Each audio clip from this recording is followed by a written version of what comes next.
Welcome back, ladies and gentlemen. Good to see you all again. So I just want to show off something that I got. I'm all proud of my new toy. So I asked the robotics lab people to print some surfaces for me, and they just did. Isn't that cool? So, you know, we always come back to this example of the saddle surface, right? This is an example of this guy. And they just 3D printed one, which is super, super cool. And they also printed another one that has the level surfaces on it. So if you look at this from the right perspective, you'll suddenly be enlightened. And you'll understand saddle surfaces a lot more. So please don't break them, but do your trick and move.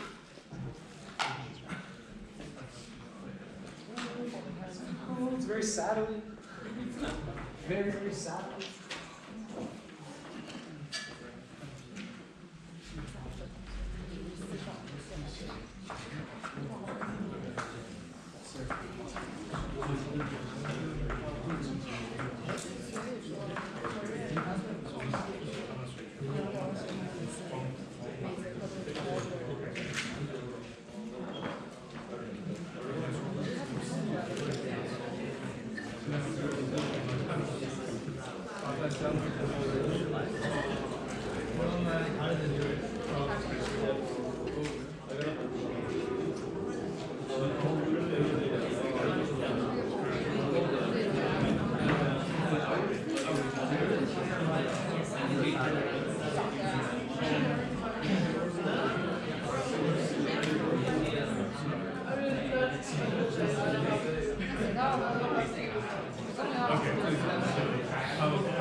So, yes, we introduced this notion of change of variables, right? So we've got this ability to take a region and sort of transform it in various different ways.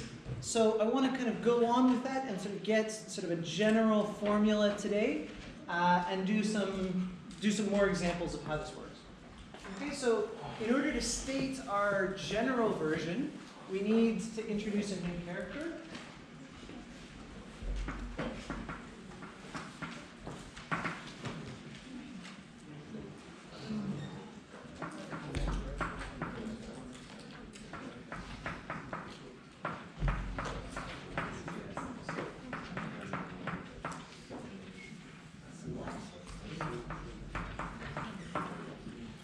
So if we've got a change of coordinates that switches from u's and v's to x's and y's, then there's a special matrix that keeps track of the derivative of this thing. So this is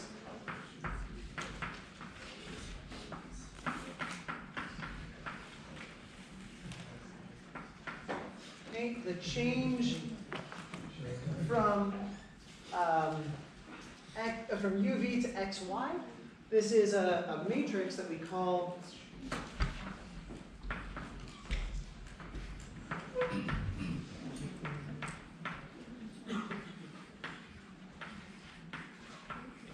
that we set up like this, and we call this the Jacobian matrix.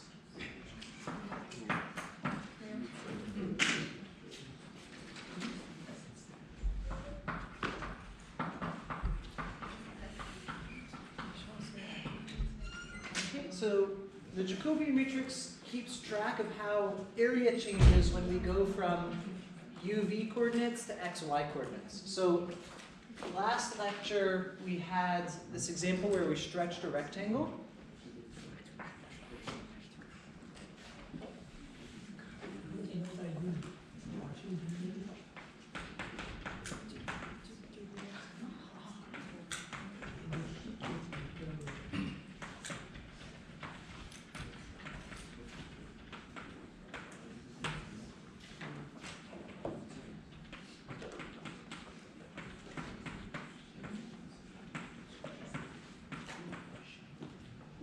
did an example where we squished a rectangle.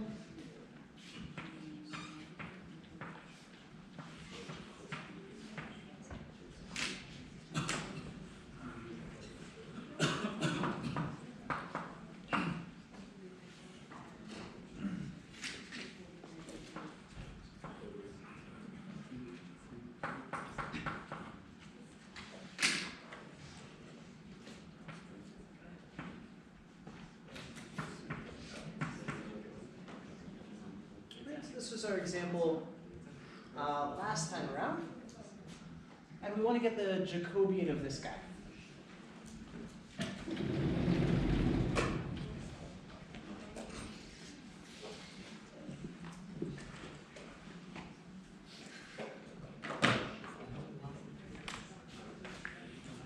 Okay, so to calculate the Jacobian, we take these partials, right?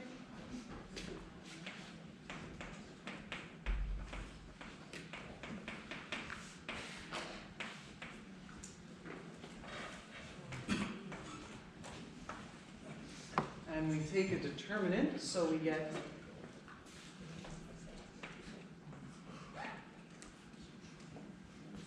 okay.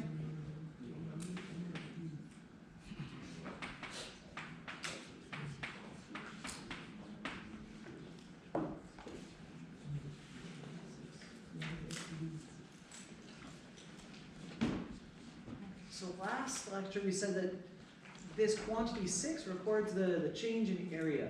When we switch our coordinate systems, we have to change units of area.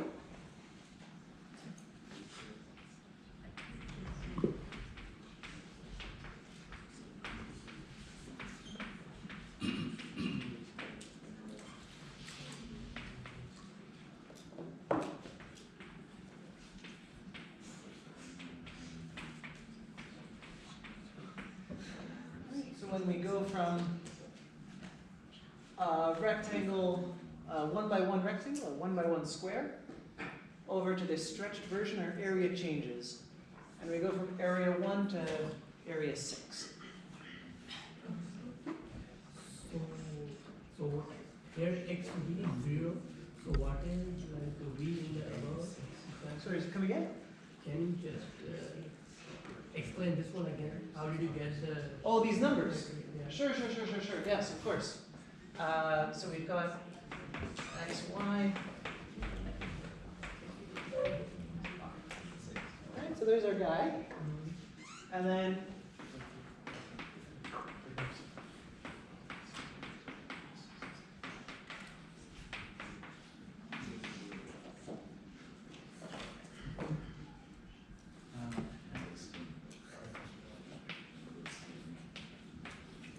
so there's our definition of the Jacobian. And now we take these partial derivatives. So here we've got x is 3u. So we take the derivative of x with respect to u.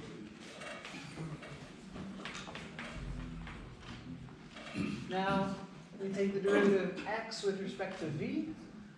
There's no v's in here, so we get a 0. And then 2v with respect to v gives us a 2.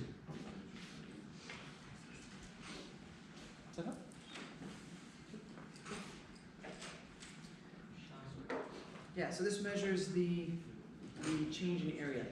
Did they talk about that interpretation of determinants in 223? This notion that determinants measure areas. Okay, good, yes. I love that. I love the people who actually nod. Everyone else assumes that I'm a telepath. Yeah, the people who nod are super helpful. Okay, so right, so we've got this thing for the Jacobian.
right into this question. So one of the things about change of coordinates is that it allows us to play with shapes and to move things around. Here we did a stretch, right? Here we're doing something more complicated.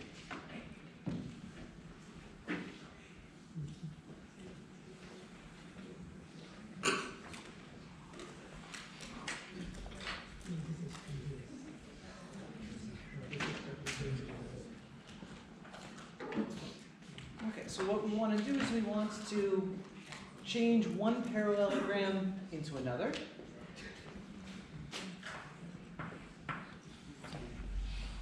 So we've got this guy.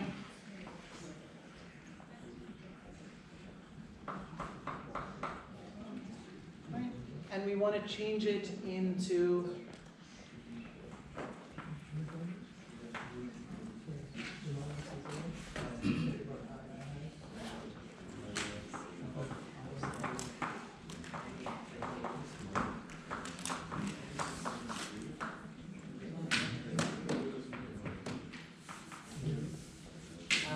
this guy. So I was talking to Professor Paliuk about change of coordinates and why we do it, and he pointed out a very nice thing. So in one variable, you never really need to change your bounds. Your bounds are real numbers. In one variable, you plug in your bounds. Life is good. But in multiple variables, you often use change of coordinates to change your boundaries. So integrating over this region would be hard, right? It's a complicated shape. It's bounded by 4 lines. There's no good way to really break up this region. Integrating over this region sucks. But integrating over the unit square is great. So what a change of coordinates allows us to do is it allows us to change integration problems on this guy to integration problems on this guy, which is often very helpful. So the area remains the same? Come again? The area remains the same? Does the area remain the same? Also, I mean the volume, for example, Come again?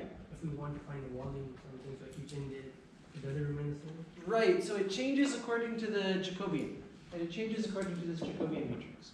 So we need a transformation that goes from unit square to this crazy thing, right? How can we come up with such a transformation?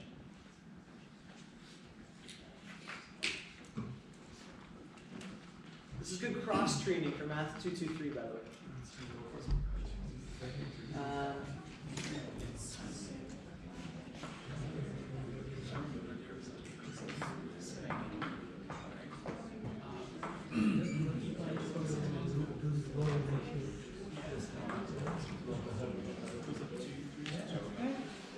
So we want a linear transformation that goes from this square to this dude. Yeah?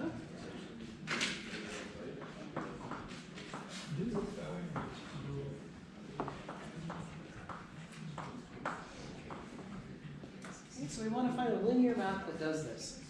Right? A thing that stretches this.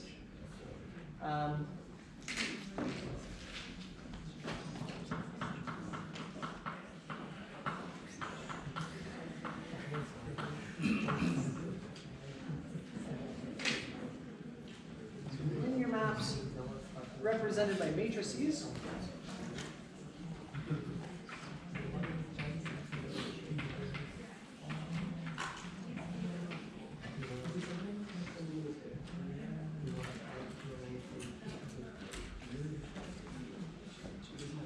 And now we need to find the entries of the matrix that does this thing. Right? How can we transform this square onto this region?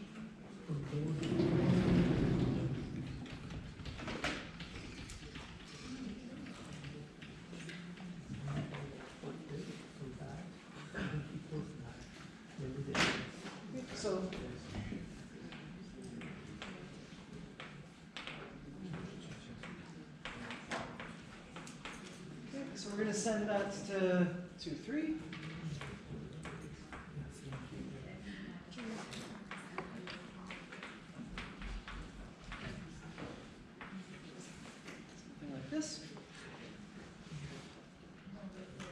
Okay, this will allow us to pick out our entries for our matrix.